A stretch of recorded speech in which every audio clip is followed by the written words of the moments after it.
All right, I am now joined by a very special guest, Alex Murphy. He is one of the hosts of the Raise the Roof podcast, talking all things Tampa Bay Rays. Really excited about this one. The Rays are a team that I've become a big fan of here in the last couple of years through the people I've met doing this pod. So really excited to talk to Alex. Alex, how are we doing? I'm doing good. I'm doing good. Thanks for having me on. I appreciate it. Yeah, man. Like I said, I've been watching a lot more Rays games, especially as of late. They're red hot. This year's been so much fun, and just like knowing the guys and everything else it's been even more fun to have like a rooting interest. So, yeah, I don't know if I go as far as to call myself a Rays fan, but I'm in the trenches with you guys if you need me. Yeah, I mean, you like it sound you have a positive outlook on them, and you look at them favorably. So, we you can be like an acquaintance or Yes. whatever, a comrade, something of that nature. I love it. So the content you guys put out for Raise the Roof, you're consistent. It's so good. You're always on it with the highlights, and you guys do really sharp analysis on your podcast. When did you and your co-host? When did Raise the Roof? What was the inception of that? So the original idea came around. I don't know if it was during my senior year when I was at Maryland, because me and my co-host Evan both went to Maryland. Hence the reason that explains a lot of the reason why I talk about Brayton Lowe a lot, because he went to Maryland. So me, Evan, and Evan's brother Denny, we all talked to try to come up with something. I think the first idea I had was called like Raise Watch. I don't know. It wasn't really a good idea. I was trying to do something cool. It was just very stupid. And then that kind of fizzled out. And then when COVID hit, when I was at Maryland, I was in the marching band there, and I did a marching band podcast because I had nothing else to do during COVID. So I got a couple friends together that were part of a couple other Big Ten bands, and we just got together and did a podcast. One of the people that we interviewed for the podcast was my other co-host Gibby. They're both Evan, but we call him Gibby because his last name, like that's what he wanted us to call him. So it makes it a lot easier when we can do it like that when we have two people with the same name. But he was in the marching band at USF, and we talked with him when I'm trying to think back to it, but it was around when the AAC basically was making their decisions about whether bands were going to be allowed in the stands for games during that weird 2020 college season or not. I believe that they said that it wasn't going to happen because that entire season was just closed off to everyone. So we had him on to talk about his experiences at USF, and then I found out that he was a Rays fan. So I ended up talking with him after the podcast, and then I got Evan back into it. And this was in and around when the baseball season was starting up again, with that weird 60 game season. And the first episode, I don't know how we were able to mobilize or whatever it is, but the first episode that we did, because I came up with the name Raise the Roof. I thought that was a good name. I know that we weren't going to make any money off of merch and stuff like that because we had the literal name of the team in it. And we used, unless we can find a way to change the current logo that we have, which uses Devil Ray font, there's no way that we're going to be able to make current merch and make money off that without some sort of cease and desist, which I completely understand. And I'm not going to try to argue argue about that by any means. But we came up with the name, we got everything going, and then the first podcast that we did, I was at my former beach house because my family had a beach house down in Ocean City, down the shore in New Jersey. So I recorded it on the balcony or the not balcony, the front patio area of our beach house at like midnight, the day that Brasso got thrown at by Chapman. So that was the first podcast that we did. It was like perfect timing. It got a little bit of traction, and then we just kept building and growing from there. I had done social media to an extent when I was in college, but not nearly anything to the extent of what we're doing with Raise the Roof. So try to dabble into that a little bit more, get that going more, and then that took off. And then from that point, we started gaining connections with people within the Tampa Bay media space. I mean, we've had on pretty much everyone at this point. It feels like I know I'm missing a couple people. Like I know Kyle, we haven't gotten on.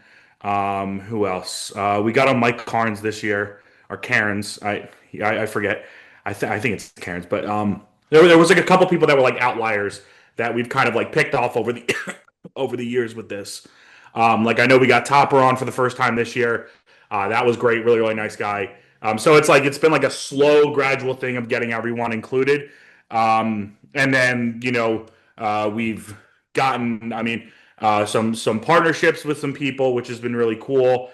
We've worked in a bunch of ways as much as possible with the Tampa Bay community, whether that be like I know we've worked with Fergs before. We've worked with 1771 Designs. We've done some hurricane relief stuff after Milton hit, and Helene over the past year. So a lot of things that we've kind of gotten uh, in the middle of, or we've gotten involved with, and yeah, it kind of just started on a whim, to be truly honest. And I was just like, I love the Rays. I want to do Rays coverage. It gives me something to do over the summer. And then it's just kind of continued to grow, and I've continued to put more effort into it. And I love doing it. I love that people support what we're doing. I love to see the different platforms that we have grow. And it's just a hell of a lot of fun. Dude, that's the best. That's really what it's all about, man. It's just like if you're passionate about something and you have like an effort and you want to put interest and you know like all this stuff you want to put into it, that's what makes it so cool. And like that's like I'm a baseball guy. I annoy the people the hell around people around me just like I talk baseball all the time. So I'm like, all right, well, I want to parlay that into something that's like, okay, well, let me use some of this and some social media, YouTube tutorials on Adobe Premiere, and let's see what we can do. So, I'm so happy for you guys. The podcast it's super cool, man. So, let's segue. Let's talk a little bit about the team. I know being a Rays fan, it's not for everybody. They definitely are an outlier in Major League Baseball in terms of like how they operate. Yeah. They don't really keep people around that long. What are your favorite parts just in general of just like being a Rays fan and, kind of the quirky, kind of weird Moneyball stuff they do? That's an interesting question because one of the things, and maybe it's just because I started this Raise the Roof thing, I got on the Raise Discord server, I've seen things grow on the Reddit, all that kind of stuff. But for whatever reason, this fan base feels like it's very, and I'm sure it feels the same way for like Marlins fans, where everything just seems very it feels like a community. It feels like kind of like a small family, even though these people, like some of these people you just won't ever meet. But for whatever reason, it just has that kind of community feel to it. Because I've seen plenty over time of those who work for social media for the Rays take ideas that have happened in the community, that memes that people have created, things of that nature, and implement that into stuff that goes on the Rays social sites, which means that they follow what we're doing and they see what we're doing, and they're interested to hear our opinions on things, which I think is great because I like the fact that knowing how everything is right now with ownership, which we don't need to get into, but knowing where things are with that, to see that those that work within the organization, those that try to connect to the community, have an understanding of what's going on, I think is awesome. Um, Being a fan of this team has taught me way more about like public versus private financing and trying to figure out like taxpayer dollars versus private investments, things like that, because the whole stuff with the stadium deal, like we have to know what this stuff is. We have to have an understanding of what these things are. Even though we're just fans, like we need to realize, hey, these events could affect what happens with this team. It could affect what happens with the area. Like I know way more about this stuff than I thought I would ever know. And it's very funny to kind of go back on it. And I'm like, I'm following these things and I'm following these meetings and these votes and everything else that's going on, and like I have a grasp of what's going on compared to like when I was in high school being like, why the hell is this going on? And then slowly but surely figuring it out over time has been interesting to say the least. Uh, I think that with the analytical side of things, I've definitely learned way more. And I feel like a lot of the race fans are very analytically savvy. And you can see that with a lot of the people that are in the social media space, like fans of the Rays, those that are, um, covering the team in any sort of aspect. Like there's definitely a sense of high knowledge people within the baseball space, high IQ people within the baseball space that either have had experience playing, haven't had experience playing, but understand why the Rays do what they do and how they do it. And I think that that's been very interesting to kind of see that grow over time. I'm trying to. There was like one other thing that. Oh, the fact that specifically, and again, the same thing with like I equate it to the Marlins because they're the closest team geographically to the Rays, and they have a very similar, though I believe I would assume, and from what I can see, much worse situation in terms of fans and getting media attention and growing a fan base, things of that nature. But I can sense that there's a lot of people within the space that want to inform people on things, not just because I mean, if you look at who covers the Rays, Adam Berry doesn't have a Twitter account. I love his work. He's a really nice guy. I completely respect him for not having one because having any sort of social media can be very toxic. So I respect him for just not having one and just doing what he's doing. Topper is basically the main guy. Ryan Bass works for the team and works for Sun Sports, so he to an extent he is a reporter, but it's definitely it's on the more team reporter side instead of like an independent reporter like Mark. But like outside of Mark, I mean, there's like Evan Klosky who does stuff for TV. He's does a lot of stuff and covers the Rays to an extent a lot. But then there's a lot of other people that are outside of that talk about the team and do different things and try to cover the team like kind of basically what we do to an extent of trying to inform people about what's going on because like there is a demand for people that want to know stuff and I think that there that demand, that need has been satisfied and I don't think that people realize that like there are quite a few Rays fans. I mean, we saw that with the yard sale over the weekend. I know that they haven't sold out every game at Steinbrenner, but they've been able to consistently sell out games there, get attention there. Even when over the last couple of years of the Trop, attendance has gone up like 20, 30%. So like there is a market for baseball, definite market for baseball in the area, and people care about the Rays. And I think that the more that people like us exist to try to inform the public on what's going on, I think that that's for the better. And I think it's great to see that that's grown a lot more within the Rays space. And I don't want to say it's more than other teams, but I think it's a very unique way of how things kind of operate. That's yeah. It does feel like you said, like they do have a stronger sense of community within the Rays fan base than other teams' fan bases. I feel like whether that just be like they're a smaller market team or the people there are so like they're so diehard. Because you kind of have to be, right? Because like a casual sports fan will look at what the Rays model is and will say, wait a minute, I just bought this guy's jersey and he's somewhere else, or I don't know who any of these players are really, or the ones that you do know, like there's a good chance they might be dealt at some point. So it's like, the people that are locked in to Tampa Bay Rays baseball, they always say like the Cardinals have the best fans in baseball. I feel like the Rays have the most knowledgeable fans in baseball just because of They're the definitely up there. yeah. Like whether that's just because like I feel like analytics are so deeply ingrained in the DNA of this team, but like yeah, to understand why they do what they do, you do have to understand like what numbers are they looking for, what stats are they looking for, and I have an example of this. So Chandler Simpson, he just got sent down last weekend. He's batting 285. What was kind of like the sense you got from being out there on the Rays community? Like, did people understand why he was sent down? It is kind of a hollow 285. Like, what did you make of the Chandler Simpson demotion to AAA? Yeah, so originally I was like, oh my God, I can't believe that he was getting sent down, more or less because he's been a spark plug. He's been able to steal bases. He's been able to generate runs. And that's been great. But at the same time, this is a guy who in the minors had like a 400 OPS, and he was hovering around like a 315 OPS. So, or a 315 on base percentage, I should say, versus a 400 on base percentage. So he was getting hits.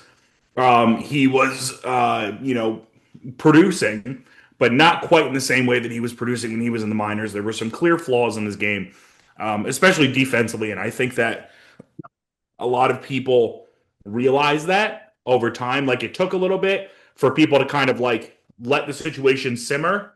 And again, a lot of this was because Jake Mangum got reinstated in his place, and the hate was not directed towards Jake because people love Jake.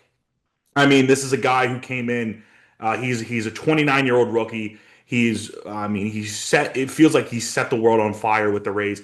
Just hit his first career home run over the weekend. Like the issue was not the fact that the Rays brought Jake back into the major league roster because he deserved to be there.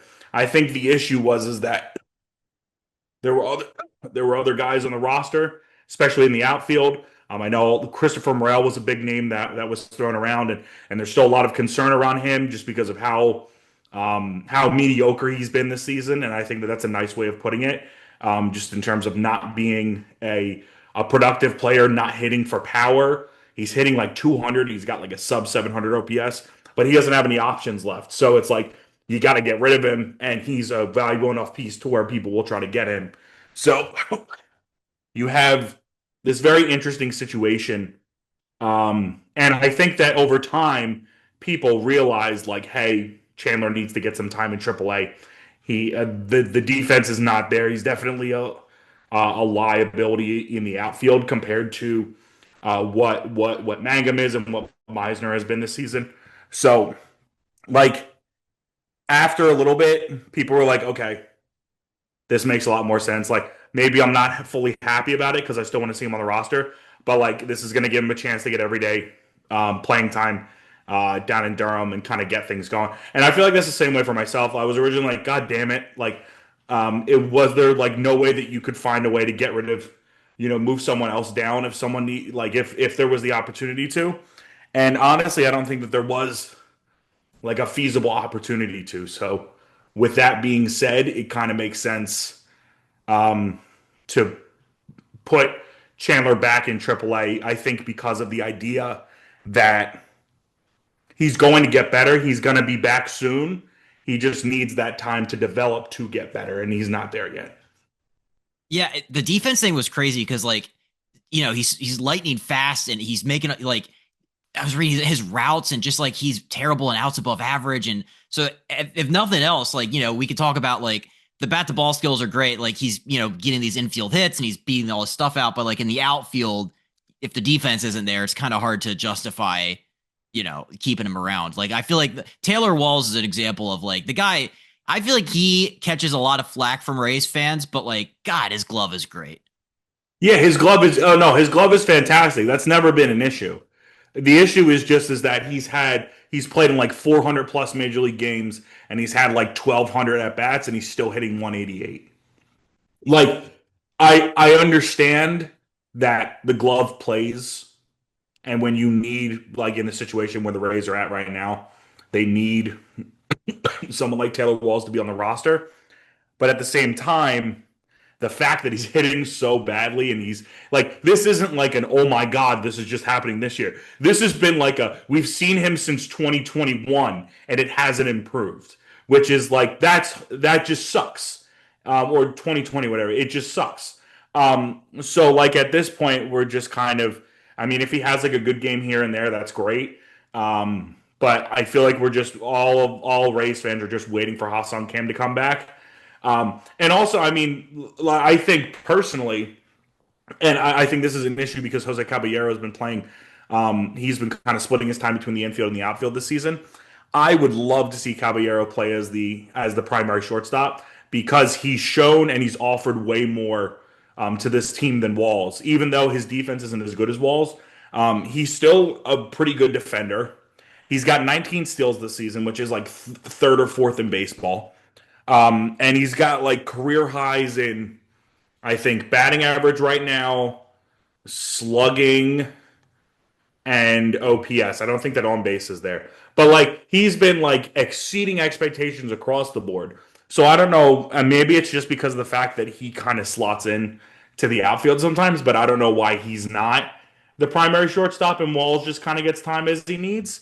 But like in this situation, in this time right now, having Walls as one of your shortstops is not the worst thing in the world because the Rays have experienced worse in other positions with how Ben Rortvedt started the season. Now, I mean, just an awful start to the season for him. I'm glad he's back with the organization, but I feel really bad for him with how the season started. I kind of feel bad for Alex Jackson, but again, that's another case of a guy just not really hitting that plateau or hitting that mark. And like the Rays needed to use him last year because they had no catching. So like seeing a guy play 60 games or whatever it was and hit 130 was not something that a lot of people enjoyed. So like in comparison, what Walls is doing is significantly better, but it's still below what a lot of Rays fans want, understandably so. And hopefully, once Kim comes back, we'll get that entire situation figured out. What did you make of the Walls ejection over the weekend in Houston? I went back and I watched the video a couple times. If he didn't stare directly at the umpire and tap his helmet, I feel like he could have gotten away with it. But what was your take on that whole situation? Well, I think that the call wasn't great and the umpire wasn't great the entire game. So like someone was going to have to step up. I will say I don't know if I've seen him tap his helmet like that before.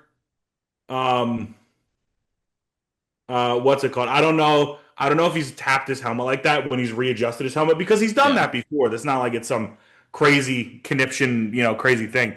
But yeah, like he didn't do himself any favors with what he did. Um, like I think I don't know if it was fully justified, the ejection, just because I don't know if it was like that egregious compared to some other things that I've seen of guys who haven't gotten ejected. Um, the crash out was incredible. That was like 15 out of 10. I mean, elite scenes. Like, I've never seen him that fired up in my life. If he goes on a tear after this, then like that was the most worth it ejection of all time. But yeah, I can see both sides of it. I will side more towards the I don't think that the ejection was justified.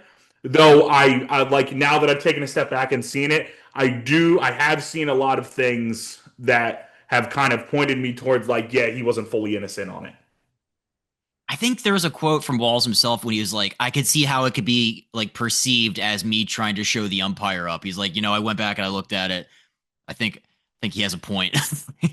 But you're right. The crash out was he went like for like fifths. He broke away, he got held back, and he broke like four different times. Like, I mean, like truly incredible. I can't believe that he.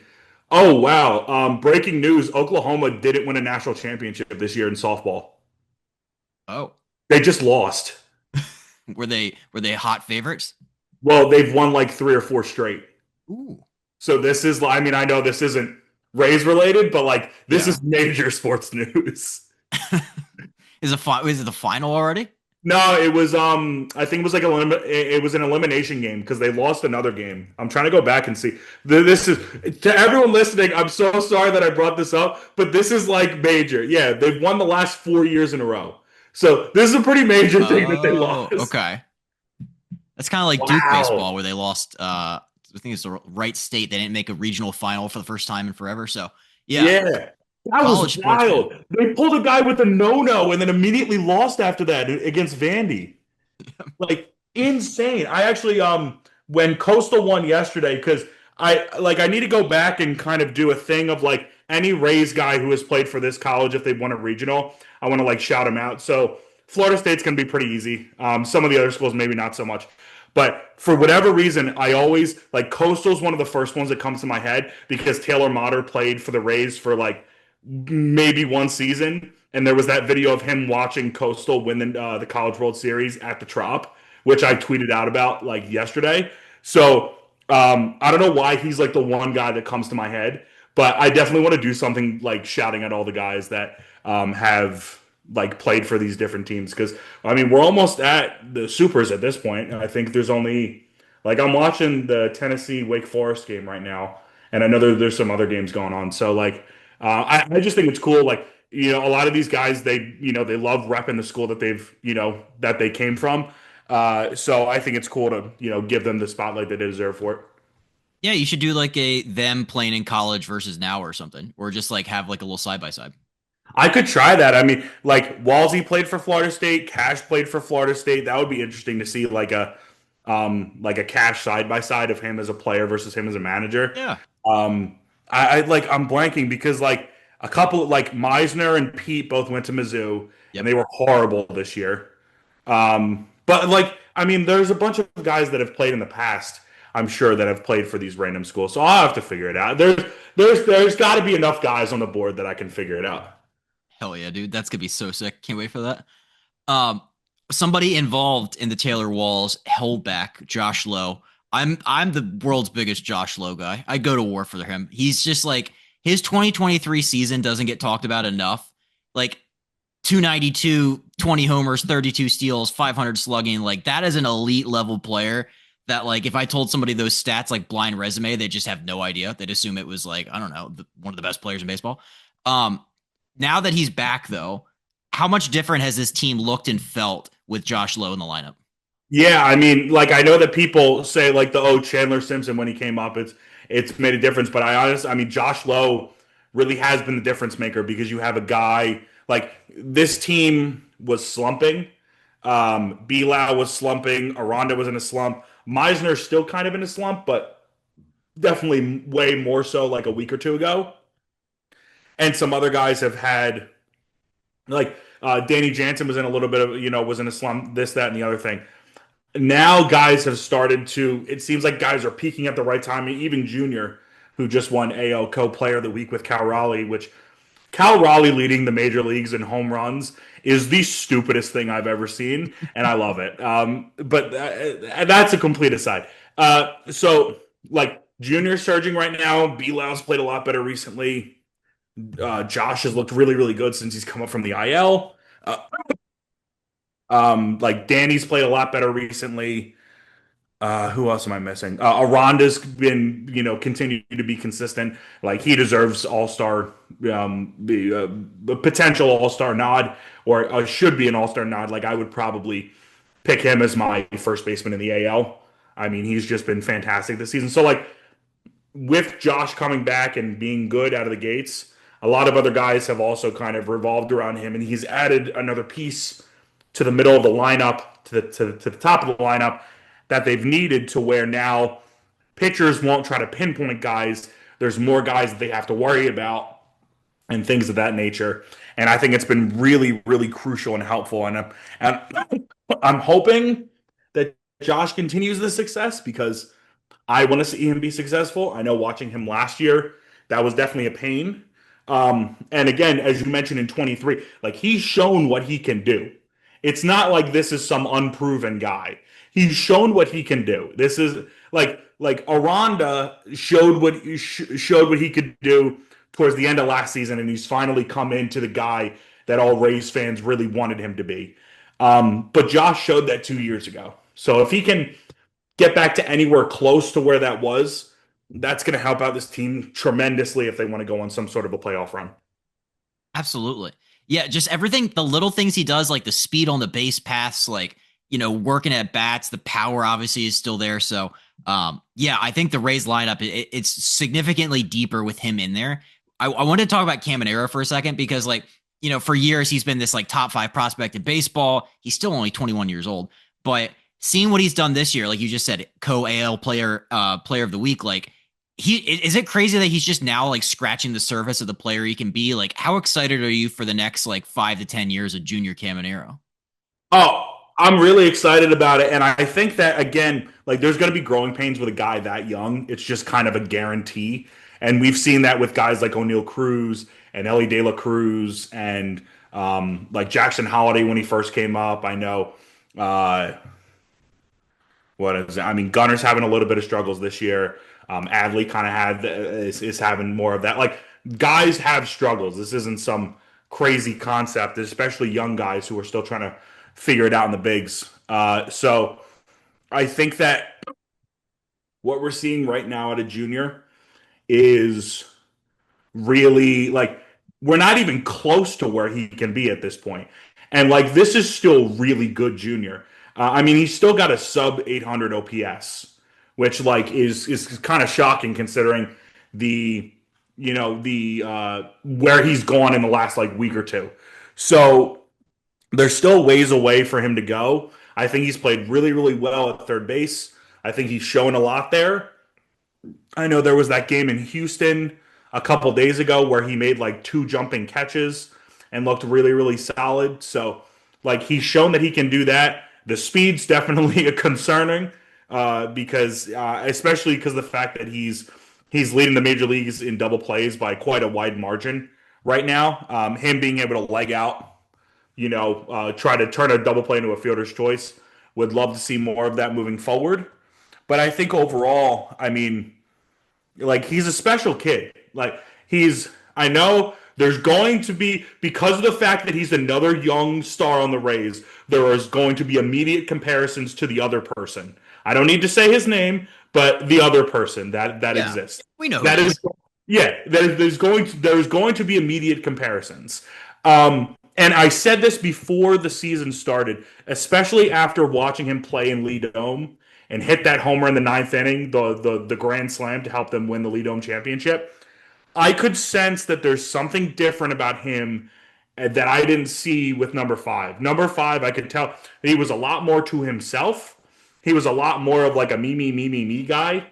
Um, and like I understand more about like why he got benched because there were definitely way more character issues than we knew. Um, and I don't think that Junior has that. I think that Junior's a leader. I think that Junior embraces what he is.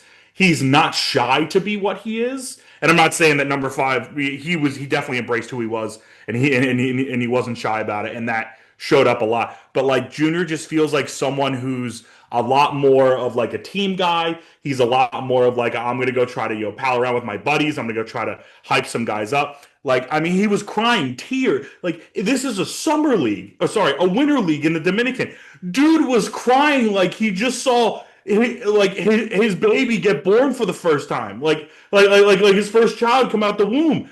I mean, the fact that he was that emotional and it meant that much to him, this league that to us really doesn't mean a lot, but to them means the world. Like that showed me the kind of guy that he is, and it's just going to take a little bit more time for him to really become the MVP caliber player that I think that he can be.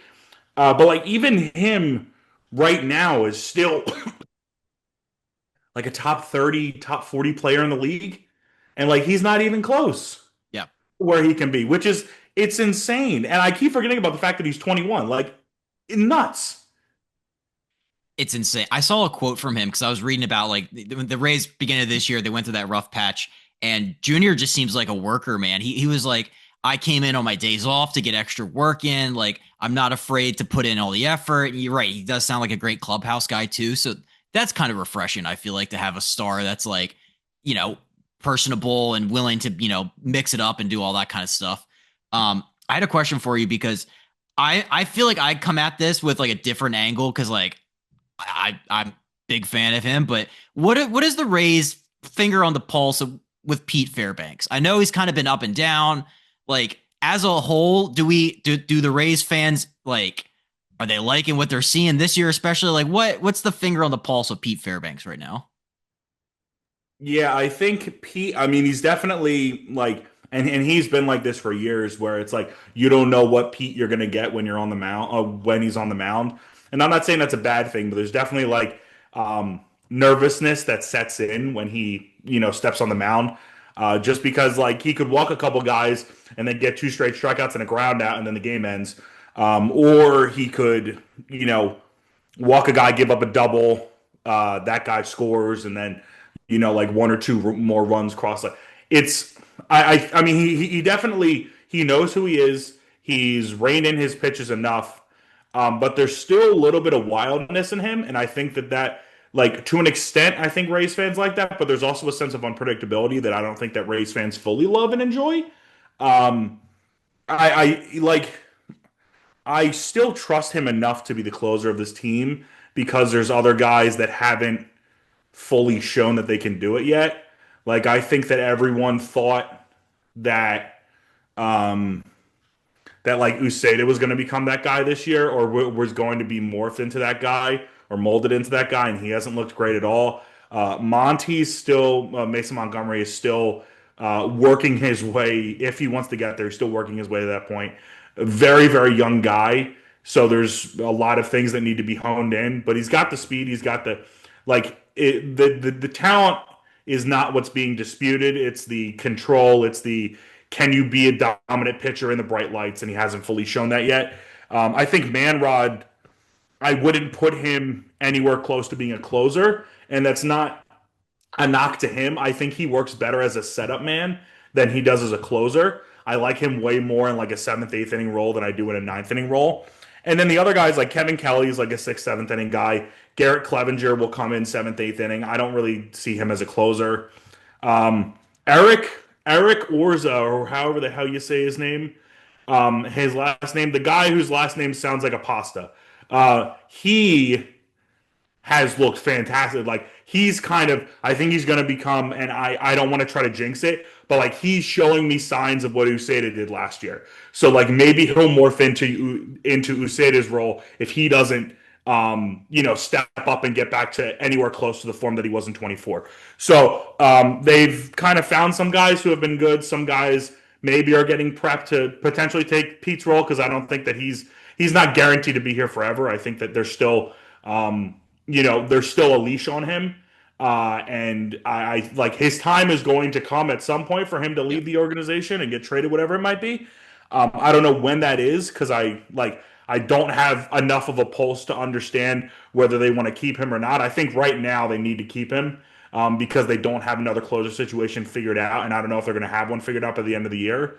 Um, so like maybe he gets traded in the offseason and they turn one of the guys that had a good season this year into Pete or whatever it is. But he's that I trust him the most as the closer because he's had the most experience and he's shown that he can be successful. However, there are still definite flaws in his overall arsenal and just his overall being as a closer to where I would love to see someone else try to fit into the position and see how things work. But again, it's not guaranteed that it's going to work out. So who knows? Yeah, like the walks are a little bit of a thing this year with him.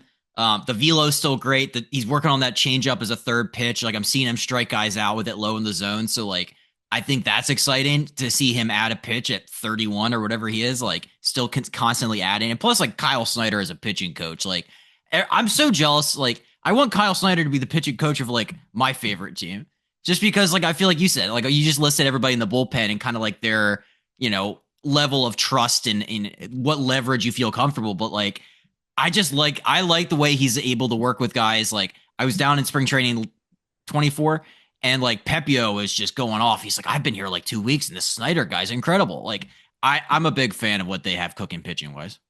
Yeah, I love what Snyder does, and he's shown that he's been very, very consistent in what he does.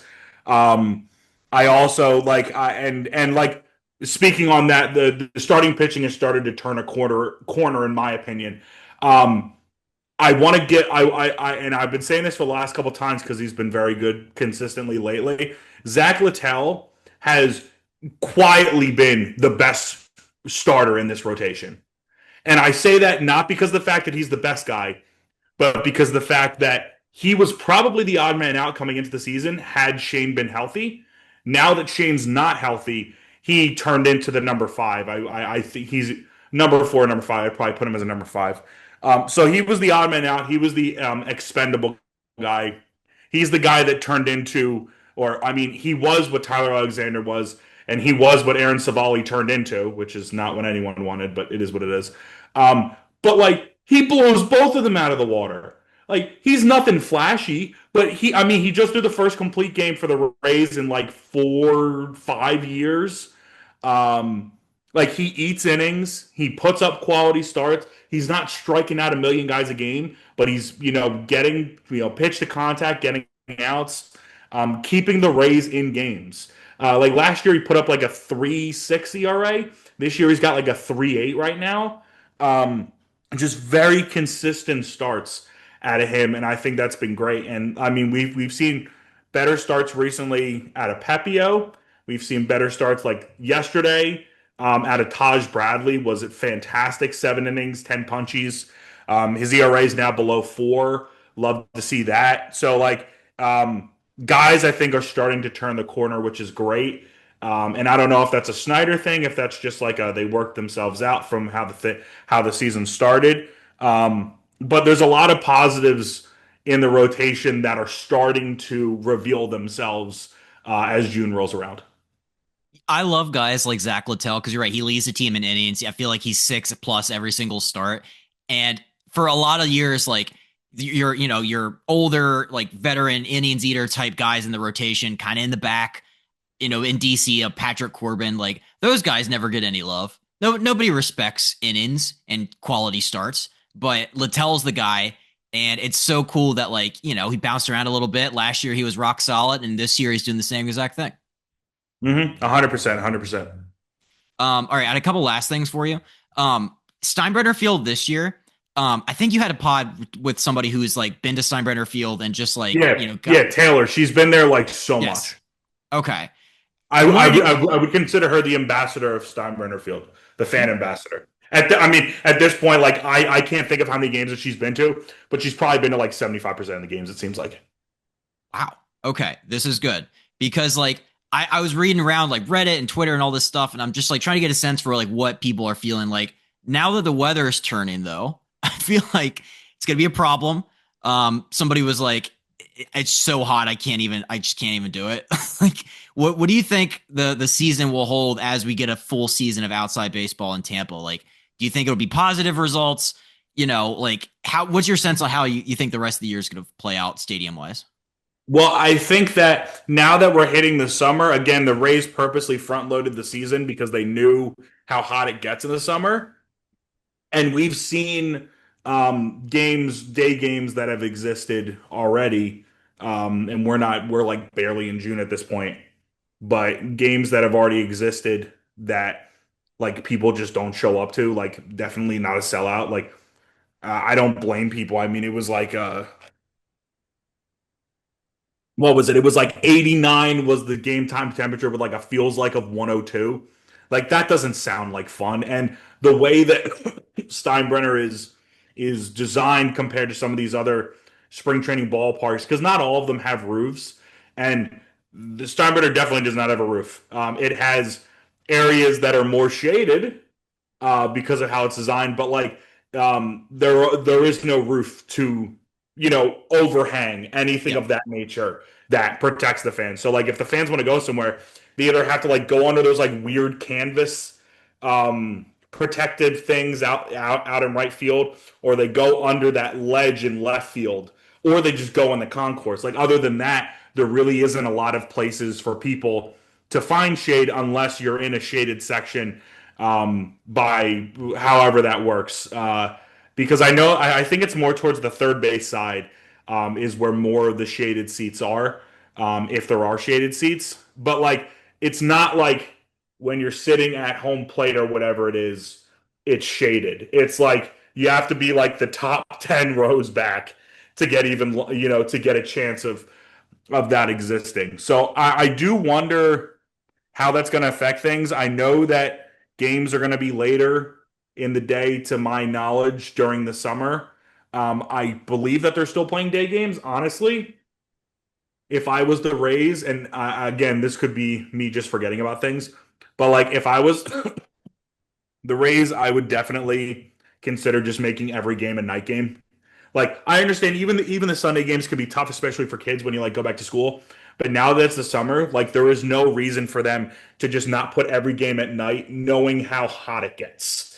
Like the more that you can find a way to help the people of the area stay as cool as possible, understanding the elements and everything else that exists there, the better. So I don't know how more they're going to do that. I know that they have a lot of things provided. Like I think they have a lot of like water refillable stations and things like that, and fans that are around. But still, I mean, like at a certain point, uh, like halt the temperatures from existing and the weather from existing. So I don't know how it's going to work, especially in like June and July, because I'm going down in a couple weeks and I don't know what the hell is Ooh, going to. okay.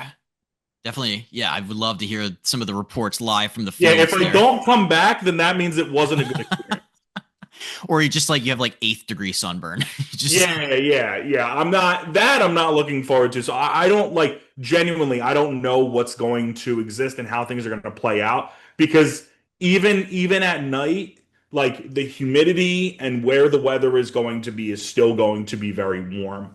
So there's only so much that can be done. So hopefully there's enough that's been done to help out those that are attending games consistently.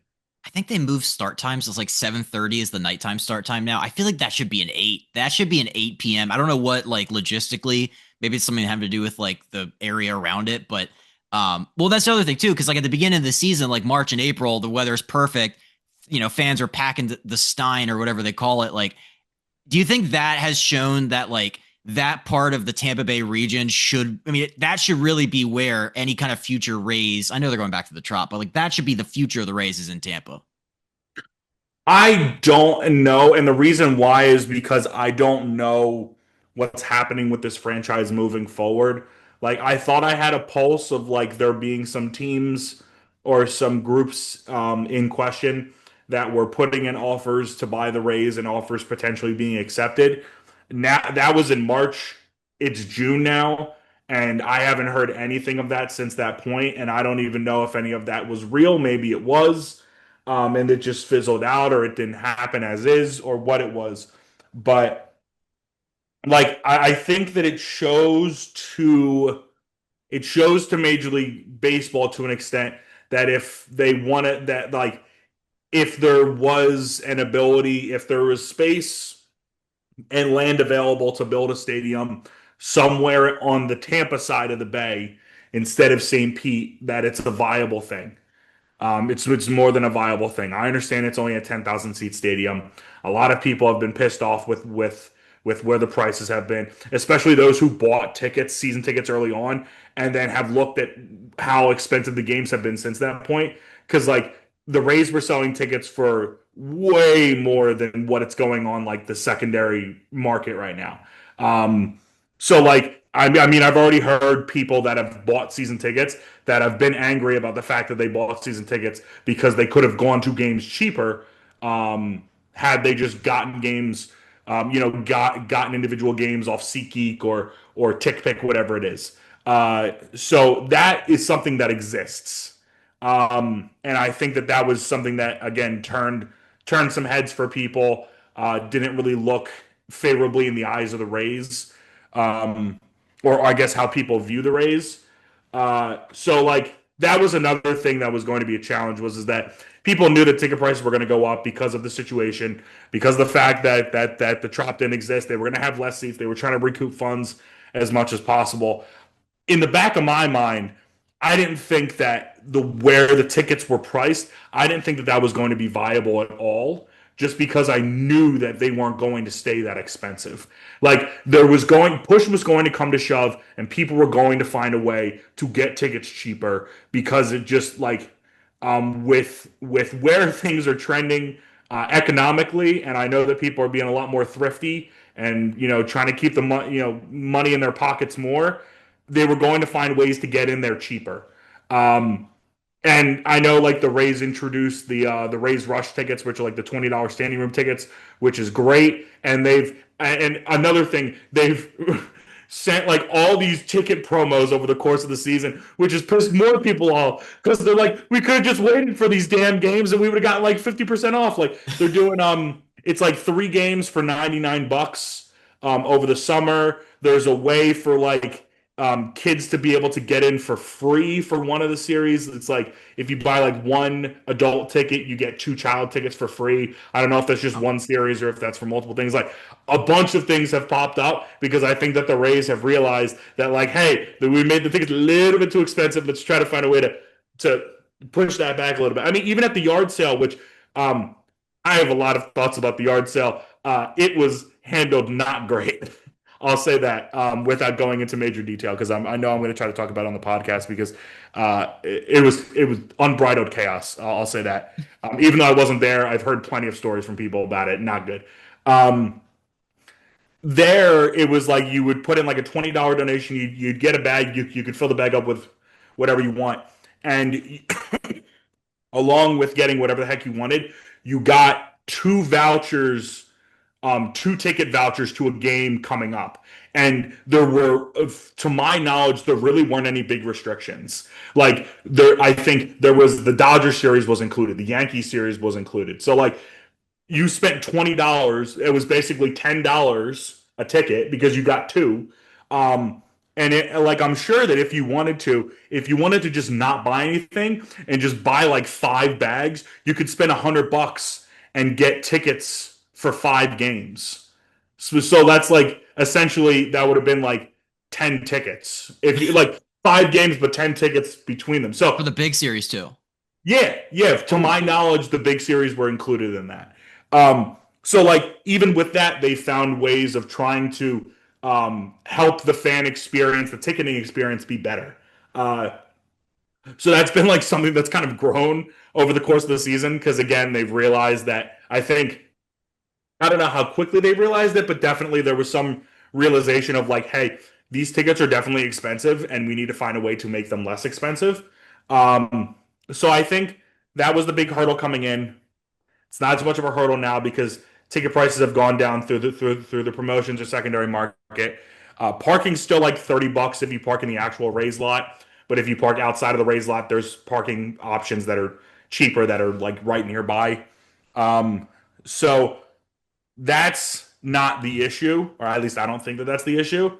And again, reason why the fans are coming more to games, making it more of a viable market. But going back to the yard sale, that was in St. Pete. That was in the parking lot of the Trop. And the line was like to Fergs from what I saw. Like people lined up at like 8:30, 9 a.m. for this thing. So the people in St. Pete still care a lot. I know that not everyone shows up to games, but like the people in St. Pete care a lot about the team, and I don't think that they want to lose the team. Um, but like Stu hasn't done himself any favors in what he's done. I mean, Mayor Welch in St. Pete already said that the bridge between the Rays and St. Pete has been burned, which is like the worst thing that you can do when this guy was like on your side the entire time. So that's why I'm like, I don't know what's going to happen because it could be St. Pete. We've seen that people care and show up. Literally, like this season, perfect synopsis of that. The yard sale on Saturday, people showed up for that. A lot of people in St. Pete. People drove out of their way to go there. I know it was for merchandise and stuff, but still, like people showed up. There was a great turnout, and more people are showing up consistently to games. And I think that people are enjoying, from what I heard from Taylor, people are really enjoying the environment that it's being created. It's very, intimate, unique, but like it's got a different vibe to it, which I think that people enjoy because it's an outdoor venue. So, like, both avenues have been explored. Both Tampa and St. Pete, I think, are more than viable options. It just depends on where things are going because I don't think anyone knows that. Yeah, and that comes back to your thing originally. It's like you're an expert on public versus private, all about financing and everything. So, Dude, that whole like the fact we've had like 3 different stadium plans in yep. like the last however many years, and like I thought that this one was the done deal, and even this one didn't work. And I was like I was trying to figure out like why these people were saying yay or nay, and like the whole tax subsidy and how much places were giving versus other places, and how much the Rays were going to chip in, and all. I mean, just like that was chaotic in itself, and that's going to happen again. Like this isn't the last time that we're going to deal with that. Like Yep. even though that they're getting the repairs done to the Trop, like that's going to happen again because the Trop lease is up in 28 because it got pushed back a year due to the fact that they're not playing there this season. So like this isn't the last time that we're going to hear about all this crap. So I wish I could give a more definitive answer than both places are viable because they've shown that both places are viable, but it just depends on A, if Stu decides to just be like, screw all y'all, I'm leaving. But I don't know. B, if he sells the team, and C, whatever the hell happens with this, where the stadium deal is, how the stadium deal is, if the stadium deal is. It's just, it's like, I don't even know at this point. That's yeah, it's frustrating that there'll probably be a long think piece in the Athletic about it that I'll have to like spend an hour reading. So, yeah, not no shortage of storylines heading in the next couple years in Tampa. But I had one last question for you, and this has been great, Alex. Yes. By the way, third place Rays right now. Yes. 30-29 as we're taping this. What are your expectations and thoughts for how the rest of the season will play out? So I think I'm coughing because I'm drinking out of this Wizards cup, which is just like Choke City. Yeah, Uh, there's probably lead paint in there too. yeah, it's number six written all over it. This is like if you turn this around some way, this could be a six. But regardless, I like before the season, I said that they were going to kind of hover. I said that like best case scenario, they were going to compete for the division and win like 95 games. I said realistic scenario was them winning like 86 to 88 and getting into a wild card spot. Nothing too crazy, but I still think that that's very much on the cards. But it depends on how things kind of work out because it sounds like Shane's timeline has been pushed back to like July or August, which blows. But like if he can pitch, that would be great. Whenever Hassan Kim gets back, that's another guy that they can add to the lineup. Johnny DeLuca, his rehab has been pushed back, but still another guy possibility there. Richie Palacios has been out for like probably like a month or two at this point, and whenever he comes back, another guy added in. So, and this doesn't even include what's going to happen during the trade deadline because I don't know who the Rays are going to go after. I mean, they went after Matt Thaiss, who I'm a big fan of. I think that that was a good deal. I understand that the whole Rortvet thing didn't work out. I mean, Theis has been great. He's someone that can get on base. He's proven himself at the major league level. He's not anything crazy, but the fact that the Rays addressed that concern pretty quickly was good. And the same thing with like what they did in the offseason of getting Danny Jansen, who's been playing a lot better recently, and getting Kim. Like they tried to do what they could to address concerns in their lineup that I think were important moving forward. So like if the reinforcements that are coming in produce and the guys that whomever they might be, if they produce, then I think that this team can hit that 86 to 88 win plateau. If they don't, and things just kind of like stabilize to where they're at right now, that they're probably going to win like 84 games at the most. And second, third place, probably third place, and miss out on a playoff spot by a couple games. Uh, so we'll see, but I think it's somewhere in that realm of like I think that they'll finish above 500, but how many games they finish above 500, I don't know. I mean, even last year, like they sold a ton at the deadline. They still finished 80 and 82. So like Yeah, they've shown that when they tear it all down, that like the foundation of what the team is like at the worst, it's going to be at, like you said, low 80s. yeah, and again, I don't think that there's enough on this team. Like, there's enough of a future on this team right now to where they don't need to go and try to move guys. Um, like, I understand why they moved some guys, and I didn't really fully understand why they chose to move other guys. I mean, at this point, it's been a year, so it is what it is. But I don't think that there's anyone legitimately. I don't really think that there's any blockbuster names. I mean, I could be dead wrong, but I just don't think that there's anyone that they would really consider moving because there is quality and talent. Because we're seeing Josh Lowe playing really well. We're seeing Aranda finally having his breakout season. We're seeing a very solid starting rotation. We're seeing Junior Caminero playing really well as of recently. Like there are definite pieces that are there that they have more than enough space to try to build around.